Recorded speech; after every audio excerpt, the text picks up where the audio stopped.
오늘 주일 새벽부터 예레미야애가 말씀을 우리가 또 방문하게 되었습니다. 오늘 예레미야애가 1장 1절부터 11절까지 말씀을 통해서 슬플 때 노래하라. 우리 같이 해봅시다. 슬플 때 노래하라. 슬플 때 노래하라라고 하는 제목으로 우리가 말씀의 은혜를 나누고자 합니다. 예레미야애가는 예레미야 선지자가 기록한 애가입니다. 애가라는 말은 슬픈 노래라는 뜻입니다. 그래서 아주 슬픔이 많을 때는 이렇게 사람이 죽었을 때 장송곡처럼 여겨지는 그런 슬픔이 있는 노래라는 뜻이 바로 애가라고 하는 것입니다. 예레미야 선지자는 선지자로 부름을 받아서 40년 동안 하나님께서 너는 이 일을 하라라고 하는 그런 나라가 어려울 때 선지자로 부름을 받아서 백성들을 하나님의 쪽으로 이끄는, 하나님 편으로 이끄는 그런 사역을 계속해서 감당했거든요. 근데 계속해서 하나님 정신을 차려야 됩니다. 하나님께로 돌아와야 됩니다. 라고 끊임없이 40년 동안 이야기를 했는데 40년 동안 줄기차게 이야기했지만 백성들이 이 콧방귀를 안 끼는 거예요.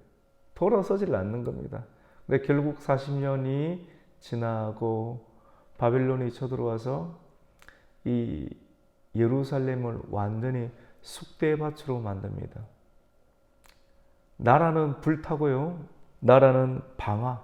여러분 방화 그리고 좋은 건물과 경제 모든 것들은 약탈 그리고 좋은 인재 우리의 그런 여성들은 다 겁탈, 방화, 약탈, 겁탈. 여러분 전쟁이라면 이 세 가지 같이 일어납니다. 끔찍합니다, 여러분. 불 하나 나면 요즘 뉴스에서 난리지 않습니까? 근데 이런 불들이 곳곳에 전쟁이라면 그냥 나는 것이 아니라 방화, 약탈, 겁탈, 비명소리가 일어나는 지옥이 따로 없는 것입니다. 이런 일들이 이 유다 예루살렘 성에 일어났다고 하는 것이죠. 눈물이 아니고서는 견딜 수 없는 그런 상황이 그런 전쟁적 상황, 그 전쟁이 패배하는 그런 나라가 겪게 되는 그런 참상이라고 볼 수가 있습니다. 우리는 오늘부터 애가는 5편의 눈물의 슬픈 시로 이루어져 있는데요. 찬송시죠. 눈물로 노래를 부르는 거예요. 눈물로 노래를 불러야지만 살 수가 있는 것인데 이런 애가를 읽고 또 설교 말씀을 들으면서 얻게 되는 그런 교훈과 은혜는 무엇입니까? 예루살렘의 멸망이라고 하는 그런 트라우마, 이 완전 트라우마거든요. 한번 들어오면 나가지가 않는 겁니다. 너무 극심한 슬픔인데 이런 예루살렘의 멸망이라고 하는 그 트라우마, 이 트라우마를 다음 세대, 우리의 다음 세대, 우리의 자녀와 우리의 손주들에게 교훈으로 삼고 희망의 재료로 삼기 위해서 이 본문을 이렇게 대면할 수가 있습니다. 사실 이런 예레미야 애가를 읽고 또 설교 말씀을 듣기란 쉽지가 않거든요. 찬송시로 이루어져 있고 또 슬픈 일들이 많기 때문에. 근데 이것을 잘 대면하면서 이것도 기회예요. 이 말씀을 대면해 보면서 우리가 다시 한 번 더 깨닫고 또 우리의 후손들에게는 이런 일들이 결코 일어나지 아니하도록 우리가 바르게 살고 바르게 인식하고 또 그것을 신앙의 유산으로 물려줄 수 있는 그러한 재료로 삼는 것입니다. 여러분 바벨론에 의해서 성전이 불탔습니다. 그리고 도시가 완전히 불바다가 되었습니다. 그리고 이방인들에 의해서 성전이 짓밟히게 되었습니다. 성전의 기물들이 훼손되었습니다. 우리는 조금 이게 자연스럽게 생각할 수가 있겠지만 유대인들에게 있어서 성전은 결코 무너지지 아니한다라고 하는 완전한 신념이 있었습니다. 이 성전은 천지를 창조하신 하나님의 집인데 어떻게 감히 무너질 수 있겠는가? 상상도 할 수 없는 일들이 그들의 눈앞에서 벌어지고 예루살렘 성전이 완전히 뜯어 없어지고 불타고 이방인들에 의해서 성전이 짓밟히는 일들 완전한 그런 절망이 그들에게는 일어났다라고 하는 것입니다. 도시는 불타고 보물과 재산은 빼앗기고 여자들은 겁탈을 당한 예루살렘의 도시는 완전히 아수라장이고, 이전에는 참 영광이 많았지만 그 이전의 영광은 조금도 찾아볼 수가 없었습니다. 한때 예루살렘은 주변에 있는 그런 나라들에게 아주 부러움의 대상이었습니다. 그래서 속으로 의시되고 교만하였죠. 그래서 성경은 이렇게 이야기를 합니다. 오늘 1절 말씀 가운데 슬프다 이성이여, 전에는 사람들이 많더니 어찌하여 지금 이렇게 적막하게 앉았는고. 전에는 열국 중에 크던 자가 이제는 과부같이 되었다. 과부가 되면 초라해지잖아요. 고대 시대의 과부는 아무것도 없는 것입니다. 남편을 잃은 과부는 끝이 나는 것이죠. 경제적으로도, 그리고 여러 가지 사회적으로도, 관계적으로도 아주 절박한 상황이 고대 시대의 과부. 그래서 성경에서는 과부와 아이들, 나그네를 잘해주라는 그런 말이 있을 만큼 과부는 어려운 상황입니다. 이전에는 아주 좋았지만 공주 같았는데 지금은 과부같이 되었다. 그리고 강제 노동을 하는 자가 되었다라고 1절은 그렇게 기록을 하고 있습니다. 여러분, 슬플 때는요, 슬플 때는 우리가 어떻게 해야 됩니까? 오늘 제목을 제가 슬플 때 노래하라. 여러분, 슬플 때는 입을 다물고 가만히 있으면 이게 울화가 자서 사람이 정신적으로 미쳐버릴 수 있고, 그리고 정신적으로 미쳐면 몸에 병이 들어와서 전체가 무너질 수가 있습니다. 우리를 죽게 만드는 것이 하나님의 뜻은 아닙니다. 이스라엘 백성들이 죄를 범했지만도 이스라엘 백성들은 하나님의 자녀거든요. 이 자녀에게 하나님께서 도저히 답이 나오지 않아서 징계를 주시는 것인데, 그들이 믿고 신뢰하는 것들이 하나님이 되어야 되는데, 그들이 믿고 신뢰하는 것들이 우상의 숭배가 될 때 돌아오라 선지자를 보내고 1년을 보내고 2년을 보내고 끊임없이 그렇게 설교를 많이 하고 그렇게 예배를 많이 드렸지만도 전혀 돌아오지 아니하는 그들이 의지하는 것들이 무너지게 될 때 절망 아닙니까? 근데 이 절망적 상황이 있을 때 슬픔이 있지 않습니까? 슬픔이 있을 때 우리도 그런 슬픔을 당할 수가 있지 않습니까? 그런 슬픔이 있을 때 가만히 있으면 진짜 미치거나 무너지게 되는 건데, 하나님께서는 우리가 미치도록 또 무너지도록 만드는 것은 아닙니다. 같이 해봅시다. 슬플 때 노래해야 합니다. 슬플 때 노래합니다. 그래서 찬송을 많이 부르세요. 슬플 때 슬픈 찬송을 부르는 것도 괜찮아요. 계속 부릅니다. 그래서 전부여 의지없어서 아버지여 이 죄인을, 기쁜 찬양만 계속 부르는 것도 좀 문제가 있고요. 슬플 때는 슬픈 찬양을 부르면서 자기 안에 있는 과거의 그러한 하나님을 떠났던 그런 마음들을 탄식하면서 은혜와 긍휼을 구하는 것은 아주 지혜로운 일입니다. 슬플 때 사는 방법은 입을 꾹 닫는 것이 아니라 슬픔의 감정을 오히려 하나님 앞에서 굉장히 과감하게 드러내는 거예요. 그게 자녀의 그런 특권이기도 합니다. 그래서 슬플 때 하나님 앞에서 감정을 적극적으로 드러내면서 노래를 하는 것도 아주 좋은 방법입니다. 이러한 태도는 슬픔을 이기고 그리고 위로와 회복의 길로 들어가는 아주 첫 단추라고 볼 수가 있습니다. 그래서 여러분 제목을 기억하는 거예요. 슬플 때 노래하라. 노래하는 거예요. 가만히 있지 말고 노래하면서, 이것이 하나님을 믿는 회개가 하나님이 잘못했습니다라고 입술로 또 고백을 해야 되겠지만, 또 슬플 때 노래하면서 찬송하는 것을 통해서 하나님을 다시 한번 더 찾고 회개하는 태도의 첫 단추라고 볼 수가 있습니다. 예레미야 예가는 하나님의 백성이라는 놀라운 축복의 지혜가 있었지 않습니까? 이런 하나님의 백성, 하나님의 자녀라는 놀라운 축복의 지혜에서 하나님의 뜻을 어겨버리고 불순종한 죄로 말미암아 멸망을 당하고 고통을 당하고 그리고 극도의 슬픔을 당한 이유에 대해서 탄식하고, 죄 때문에 탄식하는 거예요. 탄식하고 회개함으로 다시 하나님의 자녀의 자리로 회복되기를 기도하는 그런 5장의 찬송의 기도문이 바로 예레미야 예가입니다. 여러분, 죄에는 반드시 심판이 따라옵니다. 여러분, 예루살렘 성 안에 있을 때 좋죠. 근데 안에 있을 때 좋은데 죄를 많이 짓게 되면 쫓겨나잖아요.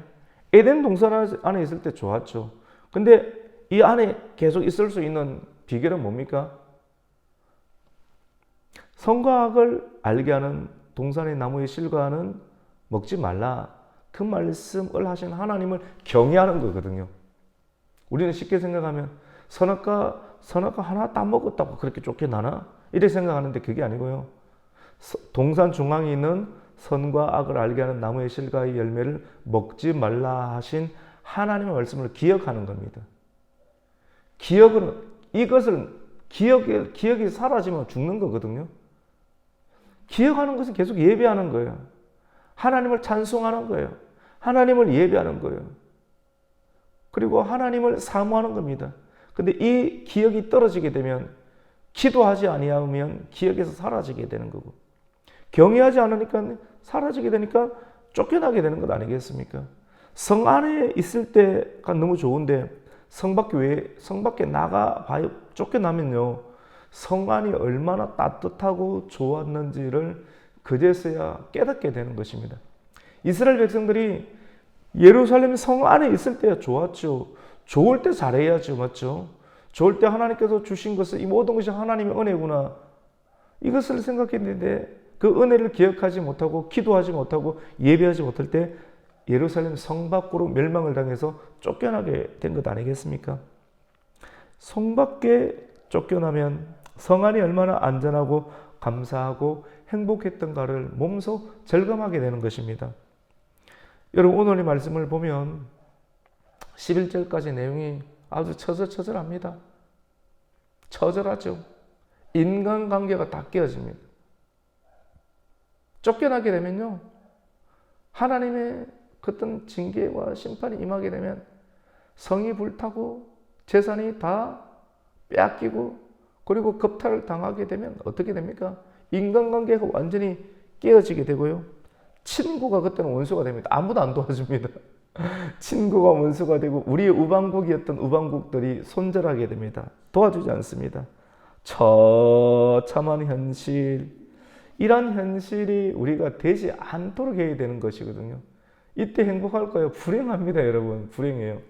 하나님의 도우심이 안전한 손길이 떠나게 되면요, 다 밀려들면 불행해지는 거예요. 이런 일들이 일어나지 않기 위해서는 우리는 예레미야 애가의 깊은 교훈을 우리가 들여다봐야 되는 거예요. 들여다보면서 이렇구나. 다시금 또 탄탄하게 만들고 하나님이구나. 답은 하나님이구나. 답은 예수님이구나. 답은 성령님이구나. 성령님과 예수님과 하나님, 그 하나님의 말씀을 내 머리에, 내 생각에, 내 몸에, 내 정신에, 내 손과 발에 모두 움직이는 모든 일들의 행동의 반경 가운데 하나님 말씀이 있어야 되겠구나 걸 다시금 우리가 절절히 깨닫는 시간들이 이 예레미야 애가의 교훈이라고 볼 수가 있습니다. 여러분, 사람들은 안전을 찾습니다. 무엇이 안전입니까, 여러분? 이 시대는요, 하나님 빼버리면요, 우상숭배를 하지 않습니까? 우상숭배가 뭡니까? 소유가 안전입니다. 우상숭배가 무엇입니까? 자녀가 우상숭배입니다. 우상숭배가 뭡니까? 우리가 일하는 일터가 우상숭배입니다. 일터에서 돈이 나오고 돈이 나를 지켜준다고 생각하는 거예요. 그래서 소유가 안전이라고 생각하고, 그리고 일터가 우리의 안전이라고 생각합니다. 그렇게 하나님으로부터 변질이 되기 시작할 때 하나님이 우리의 경배의 대상으로 삼아야 되는데, 하나님이 아닌 돈과 소유와 일터를, 그리고 인맥을 다 인맥이라고 생각하지 않습니까? 인맥 중요하죠. 인맥이 도움이 있습니다. 하지만 인맥을 허락해 준 하나님을 끝까지 기억해야 되는데, 하나님 빼버리고 인맥, 하나님 빼버리고 큰 것, 그게 우상숭배거든요. 이렇게 우상숭배로 나라가 전락하게 될 때, 지금이 그런 시대인 것 같아요. 이렇게 될 때 우리는 어떻게 됩니까? 더 이상 행복을 경험할 수가 없게 되는 것입니다. 안전은, 여러분, 참된 안전은 하나님을 의지하는 겁니다. 하나님 말씀을 온전히 의지하고, 그 주님의 말씀을 붙잡고, 그 주님의 말씀을 내 머리에 넣고, 여러분, 우리의 생각에 말씀이 없으면 사람이 미칩니다. 오늘 말씀을 곰곰이 생각해 보세요. 가끔씩 우리가 미칠 때 있습니다. 그때는 말씀이 없을 때입니다. 말씀이 우리의 생각, 우리의 감정, 우리의 의지 안에 말씀이 딱 주인이 되지 않으면요, 사람이 미친 행동을 하게 되는 거예요. 순식간입니다. 여러분 안전하십니까? 오늘 말씀을 통해서 우리가 소유나 인맥보다 하나님을 더 가까이 하시고 말씀을 놓치지 않고 말씀이 저와 여러분의 생각, 저와 여러분의 감정, 저와 여러분의 의지, 모든 행동의 중심 가운데, 이 마음의 중심 가운데 말씀을 팔아버리지 말고 우리의 마음에, 우리의 생각에 말씀이 우리의 생각의 중심 가운데 있고 우리의 마음의 중심 가운데 늘 자리 잡도록 이렇게 할 수 있는, 그래하여서 불타지 아니하고 방화가 일어나지 아니하고 급탈이 일어나지 아니하고 빼앗기는 역사가 약탈이 없는 그런 천국과 같은 그런 인생을 계속해서 잘 유지할 수 있는 은혜가 있기를 예수님의 이름으로 축원합니다. 아멘. 하나님 아버지 감사를 드립니다. 오늘 주일 새벽을 깨워주시고 예레미야 예가 말씀을 하나님 다시 시작하게 되었습니다. 슬픈 노래입니다. 하나님, 때로는 우리 인생 가운데 하나님의 연단으로 인한 슬픔이 찾아오든 우리가 죄를 지어 또 하나님의 징계를 받아서 그런 상황 가운데 있듯 하나님의 자녀라는 신분은 변함이 없습니다. 하나님의 자녀가 슬픔을 당하게 될 때 하나님 노래하게 해주시고 찬송하게 해주시고 기도하게 해주시고 엎드리게 하여 주시옵소서. 슬플 때 노래하여서 아버지 하나님께 더 가까이 감으로 말미암아 하나님의 자녀의 위상을 다시 한 번 더 회복할 수 있는 하나님 인생이 되게 하여 주시옵소서. 예레미야 예가 말씀을 통하여서 슬픔을 당할 때 아버지 하나님 다시 한 번 더 예루살렘 성 안에 있을 때의 그때가 참으로 좋았구나, 행복이 있구나. 하나님 다시 한 번 더 하나님의 자녀로서 이 무너진 이 시대의 아버지 하나님 기독교의 위상, 교회의 위상에 다시 한 번 더 슬픈 노래를 부르면서 회복할 수 있는 첫 단추가 열리는 하나님의 교회와 시대가 되게 하여 주시옵소서. 예수님의 이름으로 기도드립니다. 아멘.